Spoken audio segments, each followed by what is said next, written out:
We laugh. We cry. We learn.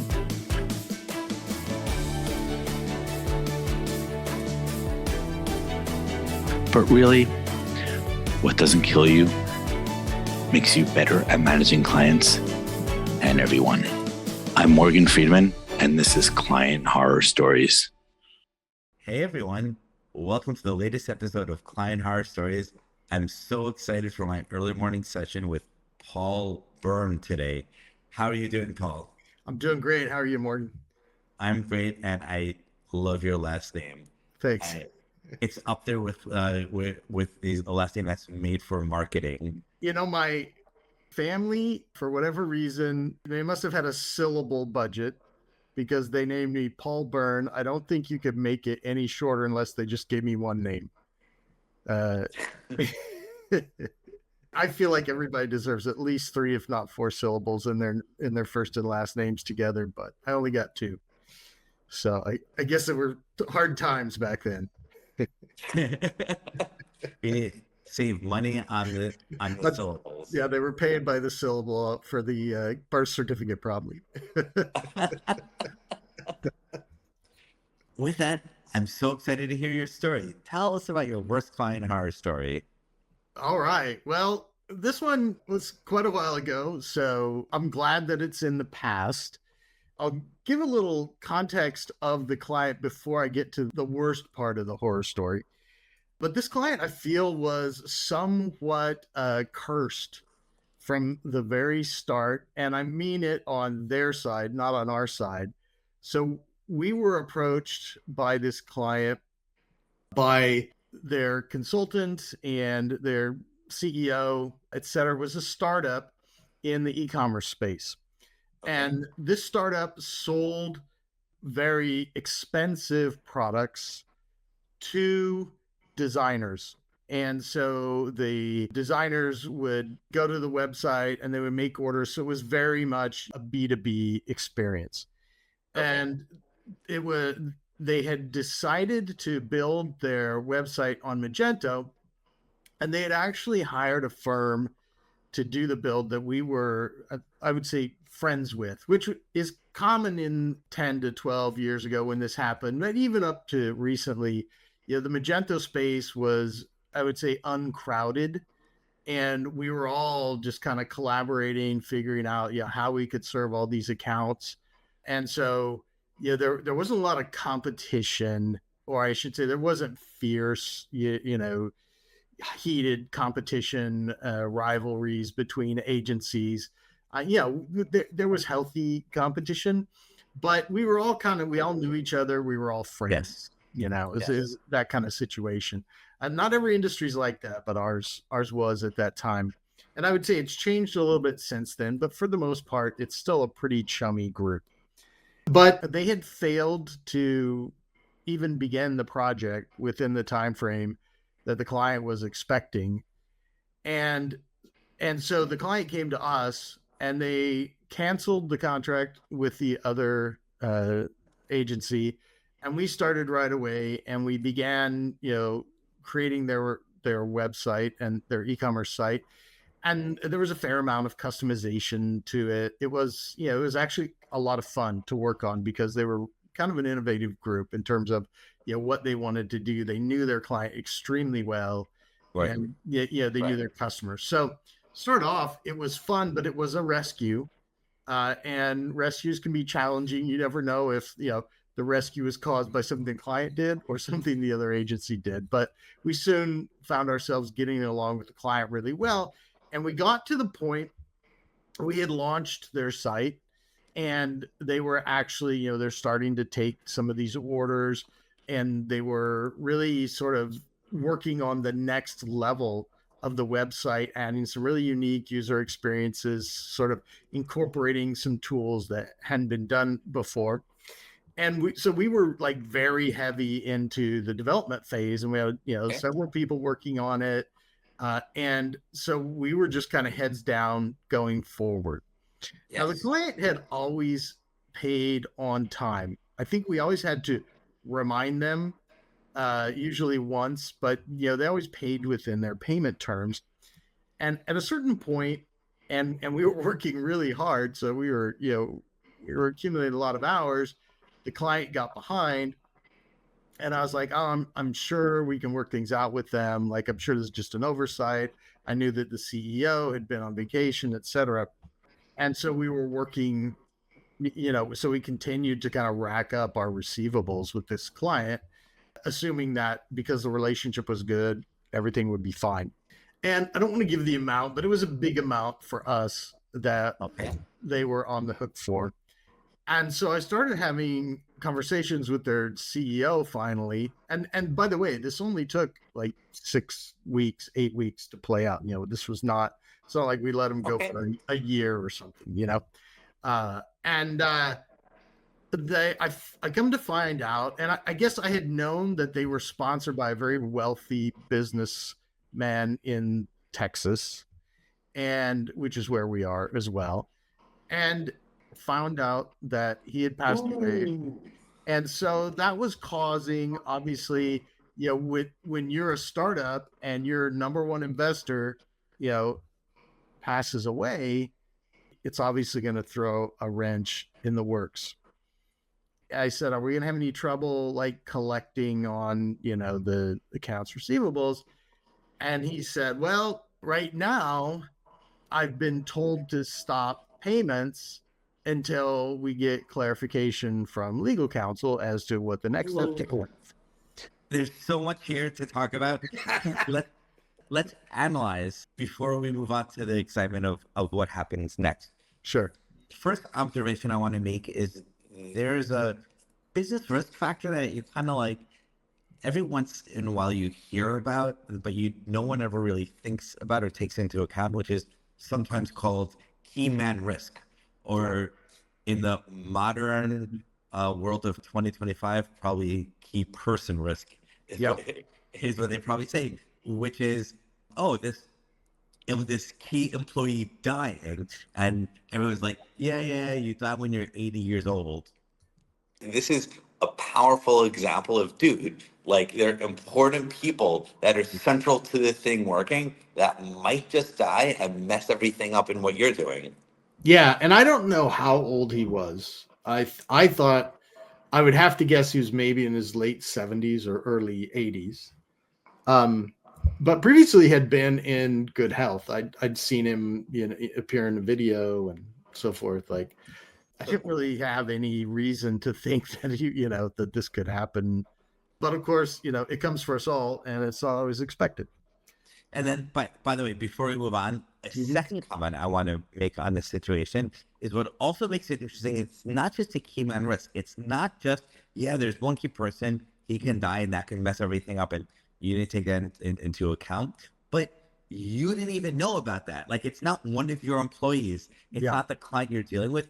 It's like a few levels removed. It's the guy funding the person who is paying you, which makes the fundamental nature of the key man risk hidden to you, which makes it much harder to even think about. Yeah, absolutely. You're absolutely right. I guess I hadn't thought about it that way. But the other thing I would say is, there was a team on the other end, and, there was a CEO, there was a consultant that they were working with. There was an operations guy. There were like 3 people on that team.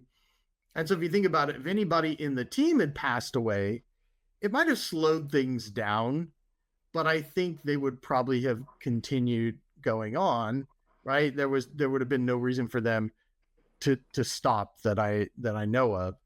But when the investor, like, you can't just like battlefield promote someone to be your benefactor, your investor. So, when that stream dries up, it can be critical. Yeah, so this is another good lesson here of the risk of a company being dependent on one investor. And there's a variation of that. I see many companies dependent on one client, what's sometimes called an anchor client. And a professional services firm gets 70% of its work from one huge client. That client, for whatever reason, stops, you're in trouble. Yeah, and we've done our best early on. That was, a key strategy for us is when we started, we had really one client, and I could tell like we really needed to diversify that portfolio, and we did, and it spread out the risk. And so that one client did go away, large organization, but we were okay because, 80%, they were no longer 80% of our revenue, they were 20%. And you can survive a 20%, hit for quite some time, I would say, like it's recoverable for sure. But an 80% hit, I mean, I would have been able to pay the rent, much less than payroll. So Exactly. yeah, that's a good point. But I think any entrepreneur, myself included, is whether it's at the front of your mind or not, you're always acutely aware that everything could fall apart like that. Good point. We talk about, oh, you build a house of cards or whatever. No, every economic activity, every company is, essentially a house of cards. You have to constantly shore things up in different areas because you build on sand. Like there is no bedrock to build a company on. The economy is very, very much in motion, and you just have to accept that as a reality if you're gonna start a company. 100%. Yeah. Okay, so now back to the story. Yeah, it's about to get interesting, right? So we found out that over the course, I slowed down our development. So we were still, when I had people with capacity, I had them work on it, but I kind of shifted people to other projects until things got clarified. But I had this pretty big looming accounts receivable out there, and I had spoken to the CEO, who said, "Hey, there's still money in the bank. Like we still have the money. I'm just, the lawyers don't want me to spend it for now." And I'm like, "Okay, I'll probably get paid. But I slowed everything down just to be risk averse in this situation. And but by the way, I want to make another learning observation on this. Yeah, we have money, but the lawyers don't want us to pay it. I just want to observe a role that professionals, especially lawyers, often play is like the excuse not to do things. No, the lawyer said I can't, but I'm a good guy. I want to give you all the money I owe you, but the bad lawyer said I can't. Yeah, and I didn't know this client as well back then as I know them now. The CEO, was a very, straightforward guy. He would not have tried to manipulate me into doing work that and not getting paid for it. Like it was not that kind of a person. And in any case, we owned the code base, and we hosted their website. So, we could have just stripped everything down if we wanted to, if it came to that. I think that, which, maybe another learning is, maybe don't host your site with your developer. That's the learning for them, not for you. Yeah, not for me. I'm just advising. So we're in this situation. We find out that the reason that things were slowed down was obviously, the family was dealing with the death of really the patriarch of the family, certainly the man who kind of held all the purse strings, but also, the father, and there was a lot going on. So we decided to just kind of be a little patient. And the son had taken over responsibility for the company. So he had taken over his father's company when his father passed. And there was a certain amount of, there were things that actually had to take place from a legal perspective so that he could even authorize a payment, so that he would have access to all the bank accounts, et cetera. They hadn't set something up that would be able to move him in really quickly. So, nonetheless, like we said, okay, we'll be a little bit patient. That started learning more and more. So I'm talking to the CEO, and we're getting friendlier and friendlier, and I'm starting to find out a little bit about the son, because he did not know the son very well either. Okay. And come to find out, he's kind of a trust fund baby, never, right? So was not an entrepreneur, was not an innovator. I think he had a law degree, possibly, or an MBA, something like that. He was educated but inexperienced. He was old enough, like he was probably 40-ish. And so, he was fully adult. It's not like his 16-year-old son took over the company or something like that. That would be an interesting story. That would have been an even better client horror story. Yeah, I know. Hopefully I never have that experience. But and then I start learning about him, and I find out, he's got a drug problem, or he's been in rehab numerous times. He's known as kind of a playboy, and in the local area. And yeah, and there were other sort of red flags about his character. And of course, I feel like you're using a euphemism. He was a crackhead. No, I don't think it was crack. I think it was cocaine, right? So, okay. So your lead investor is a crackhead. Yeah. That's red flags up the gazoo. Yeah. So usually in these episodes, we analyze and look for subtle red flags. Not subtle. Yeah, exactly. Oh, he used this word which implied this. No, this is as a big red flag as it comes. Absolutely. Yeah. This is a big one. This is where, in the horror story, you hear the screeching music in the background, right? Yes. the violin screeches. And I'm like, okay, maybe he'll step up. Here's his opportunity. He's an unproven entity. And I've worked with people who have had, were functioning alcoholics. They were drug users. They were there's more people in that group than you might suspect. And you probably know some, but don't know that you know them. Yeah. But for a teetotaler like myself, I'm trying not to be judgmental, and I'm trying to give him the benefit of the doubt. So he comes in and meets with us, and he brings in his IT expert. And his IT expert, who's also his dealer. Yeah, I don't know. I know he was definitely his patsy, and he offers him some equity, or cut of the revenue or whatever. And he's like, I don't know, maybe we're going to change strategy altogether. Let's stop all development work. And he met us in our offices.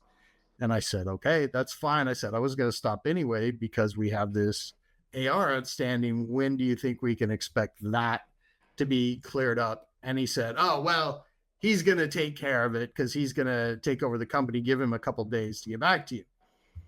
And I'm like, this is starting to feel really bad. Like, I'm not going to get my money. He's going to take over the company.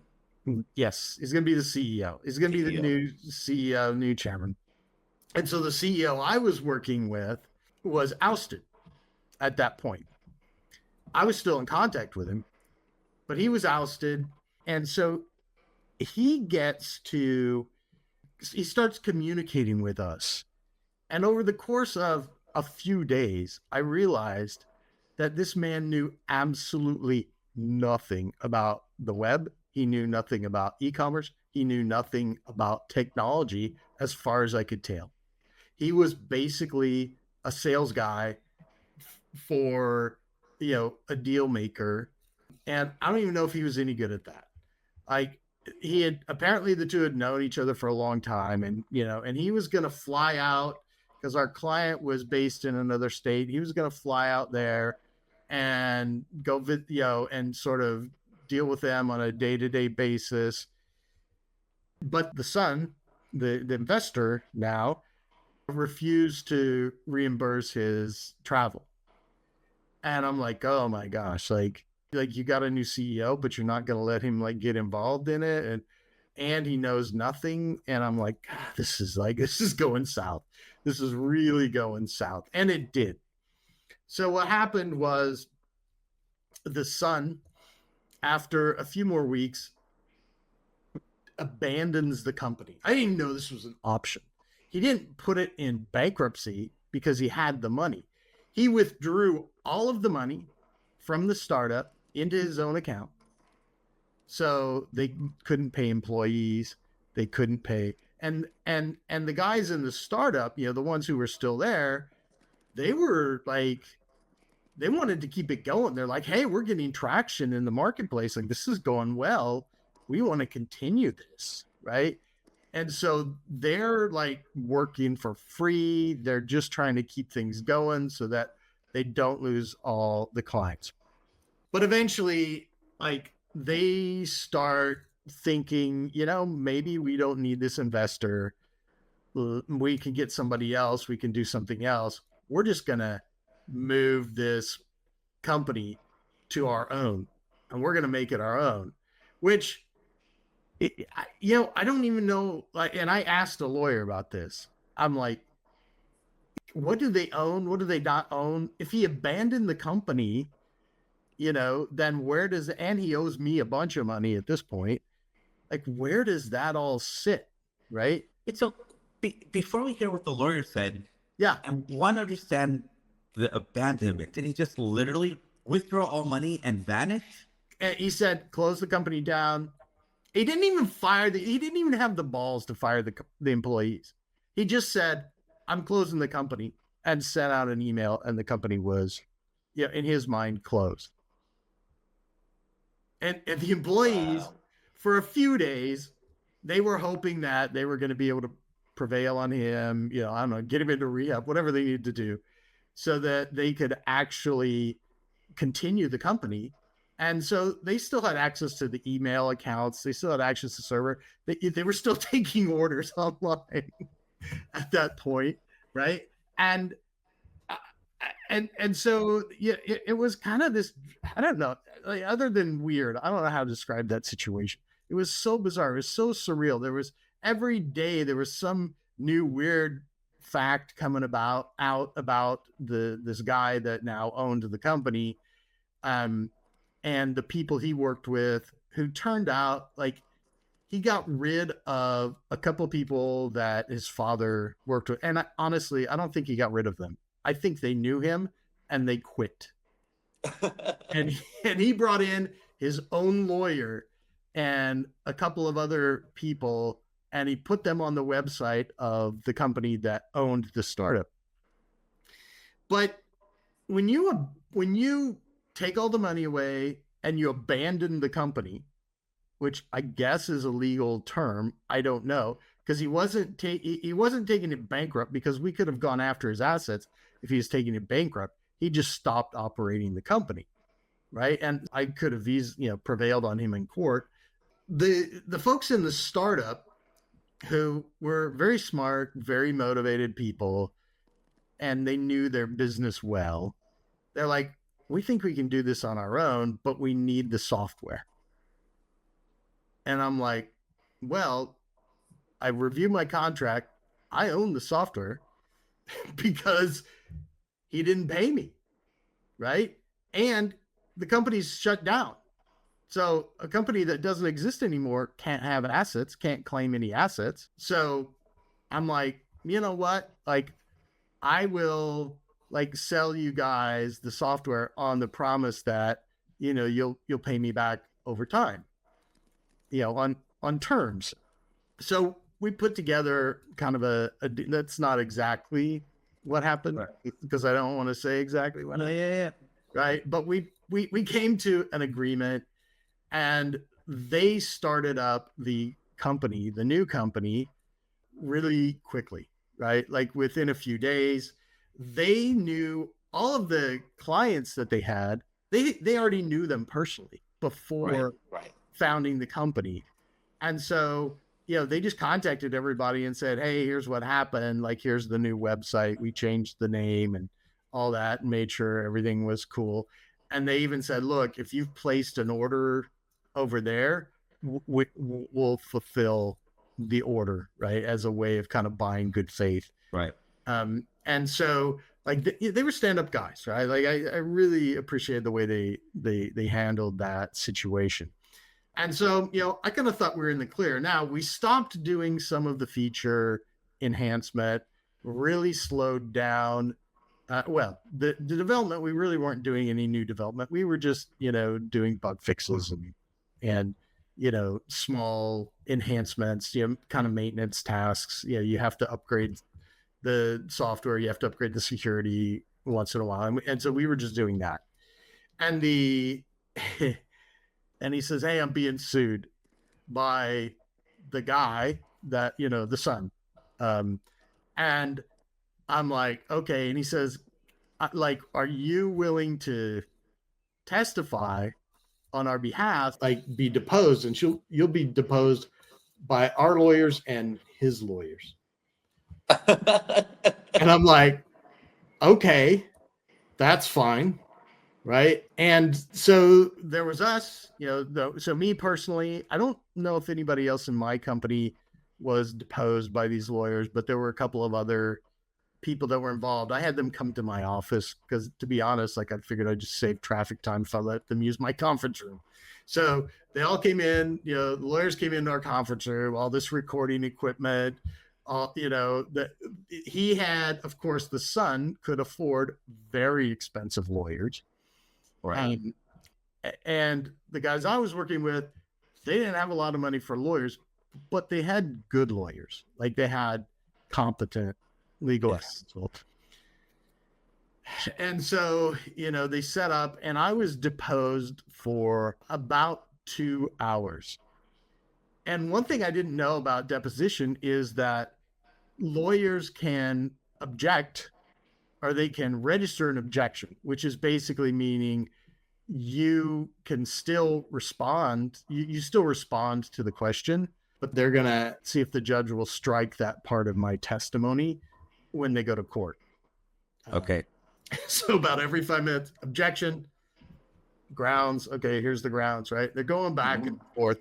And I will tell you that the lawyers for the son had similar personality to him. They were extremely snooty, extremely self-important, but they would constantly try to put words in my mouth, and I was having none of that. And I would say, well, your question's completely wrong, and let me tell you why. And they would object to me answering it, but I could still answer it. So I felt good anyway. And so they would have to, because they would ask questions with assumptions. So I was constantly doing that battle. And the famous, so when was the last time you beat your wife? Yeah, it was basically like that. But I must have done a decent job, because at the end, they came to a settlement, and they offered the son, the old company, partial equity in the new company or something like that. Over time, I never got that money back, right? That, that had been invested, right, or that had not been paid on their side to us. But we did have, a new client, this new company, and they did pay their bills, and we continued to work with them. And so at least, I had a profitable relationship going forward. And there were some like concessions made to us over time that at least I didn't recover the whole thing, but we did recover part of it. So going through it was absolute horror story. And it was enough money that, there were times when I was concerned about making payroll and, and my company. We were relatively small, kind of newish company in the space at that time. Wow. So many lessons. And I feel the horror story of the company being taken over by a crackhead end. And on top of that, not just threatening to sue, which happens all the time, but actually going to a lawsuit is just incredibly stressful and painful. And it was so frustrating from a human point of view, because here I see these guys who are working their butts off, in a startup. It's already difficult to do a startup. Um, and then, this wrench gets thrown in there, and this jerk is trying to take part of the company. He's trying to shut them down.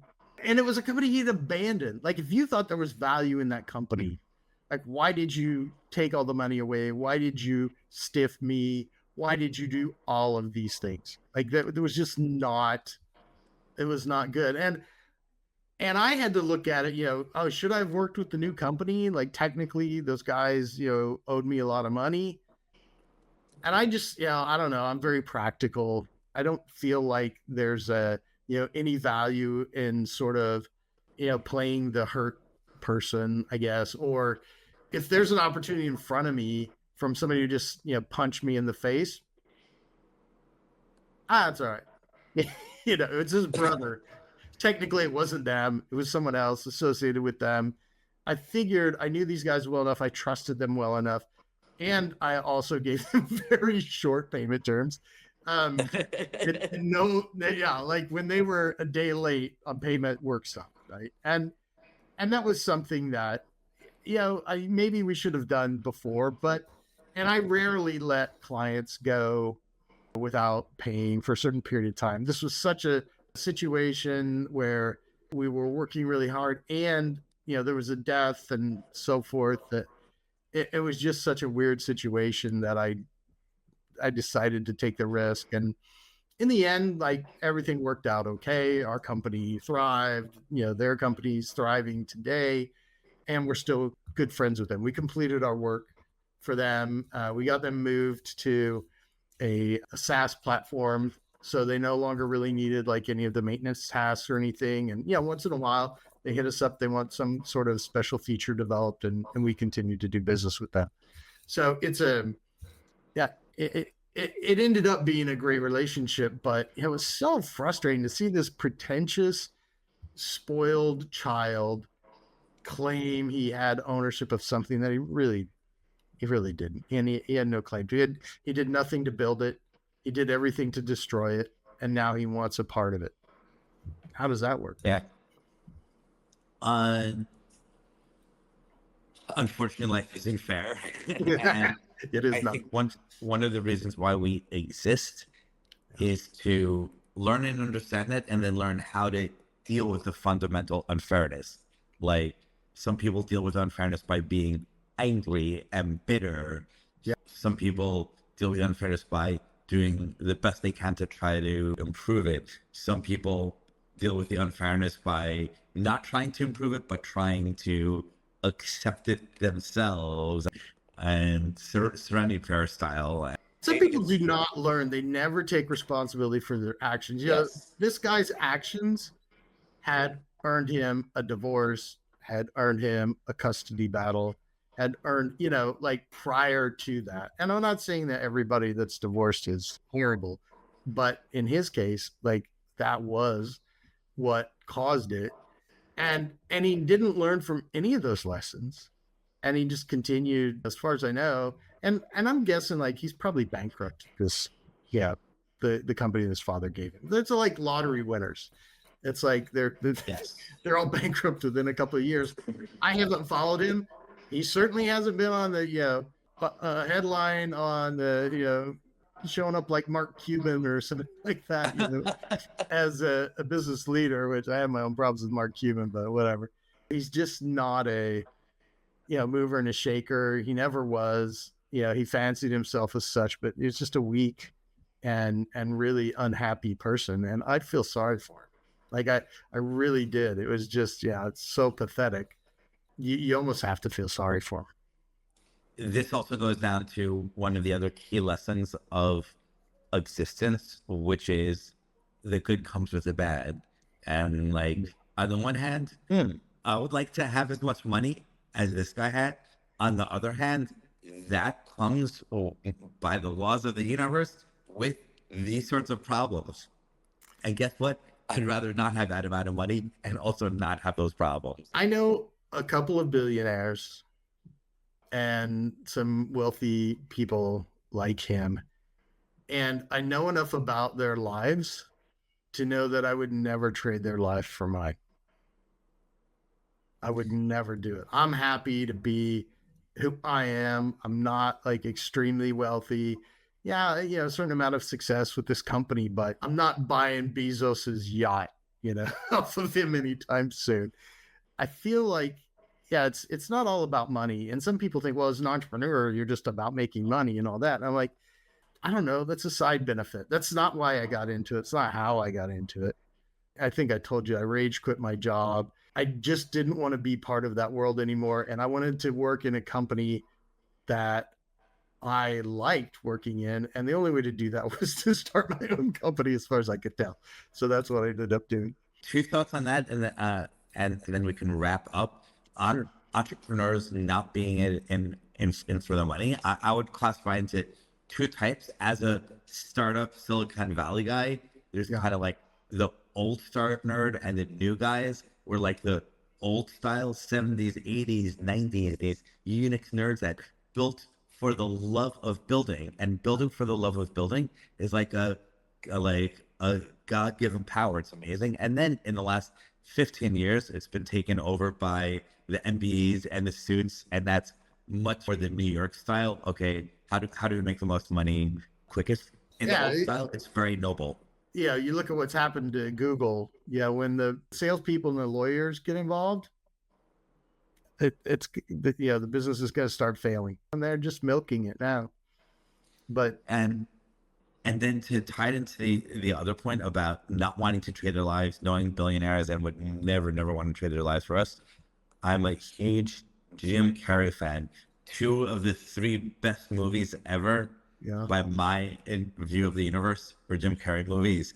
Oh, which ones? Which ones do you like? Oh, Eternal Sunshine of the Spotless Mind. Great movie. Yeah. And also The Truman Show. And whenever people ask, because I've done a lot of big high level digital marketing for politicians, I've run digital for some presidential campaigns, not in the US. And when people ask me, Morgan, how does the political system work? What's really happening? I always tell everyone The Truman Show is not a fictional movie. It's a documentary. Yeah. But the reason why I mentioned Jim Carrey is I recently was just reading about him the other day because I really like him. And I read a quote of his that on exactly the topic you were saying, and I think he said it very, very well. He said, or paraphrased from memory, he's like, I wish everyone could be a millionaire so they would know that money isn't the answer. And that's like, it's the same point we're saying, but it's said very, very powerfully. Which is really interesting coming from Jim Carrey, right? Like, because he early on, before he was famous, he wrote himself a check for, I can't remember, I think it's like $5 million or $20 million, because he heard that was like what, the biggest stars got paid for the movie they were in. And, and before he'd go on stage or into an audition, he would take out that check, look at it. Okay, here's my motivation.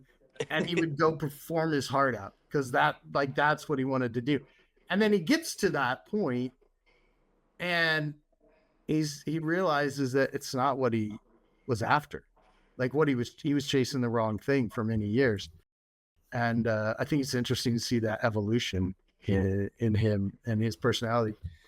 But yeah, I like him too. I love a lot of his movies, even ones I probably shouldn't.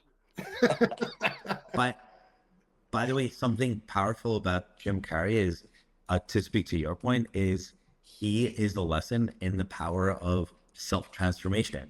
That not just in the sense that you're talking about, where he first saw money, then he realized that's not the answer, but even just looking at the names of his movies, like he built his career doing stupid, dumb shit as like this low-end comedian, but in the last 20 years, like basically since 2000, he's like actually starting with Eternal Sunshine, he transforms himself into this serious, amazing, and very profound actor.